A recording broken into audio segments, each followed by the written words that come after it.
తను లేకుండా నేను ఉండలేను. కావాలంటే కాళ్ళ వేళ్ళ పడతా అంటున్న నిఖిల్ పైన రియాక్ట్ అవుతూ వచ్చేసిన కావ్య. అసలు 'బిగ్ బాస్' హౌస్ లోపలికి కావ్య ఎంటర్ అవ్వకపోవడానికి కారణం ఇదే అంటూ అందరికీ తెలిసిన విషయమే. 'బిగ్ బాస్' సీజన్ 8 లోపలికి అడుగుపెట్టేసిన నిఖిల్ కోసం కావ్య వస్తుంది అంటూ తన ఫ్యాన్స్ ఎంతగానో ఎదురు చూస్తూ వచ్చారు. ఇక ఫ్యామిలీ వీక్ తర్వాత నిఖిల్ అయితే అసలు విషయాలు బయట పెడుతూ వచ్చేశాడు. నా అమ్మ తర్వాత మరో అమ్మ నా కావ్య అనుకున్నా. ఎన్ని గొడవలైనా, ఎన్ని నెలలైనా నా దగ్గరికి తిరిగి వచ్చేది. ఒకటిగా ఉండేది. కానీ ఇప్పుడు అలా ఏమీ లేదు. మొత్తం మారిపోయింది. ఇక 'బిగ్ బాస్' నుండి బయటకు వెళ్ళాక మొదటగా నేను చేసే పని అదొకటే. నా కావ్య దగ్గరికి వెళ్ళి కాళ్ళ వేళ్ళ పడతా.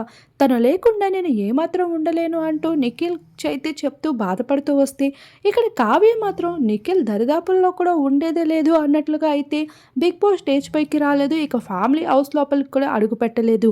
ఇక ఈ భాగంగానే నిఖిల్ మరింత డిప్రెస్ అవుతూ ఉంటే, తన ఫ్యాన్స్ అంతా మాత్రం కావ్యాన్ని సపోర్ట్ చేస్తూ నిఖిల్ ఇవన్నీ తన మదర్ చెప్పిన తర్వాత ఆడుతున్న మాటలే గాని తన మనసు నుండి వస్తున్నవి కాదు అంటూ రియాక్ట్ అవుతున్నారు.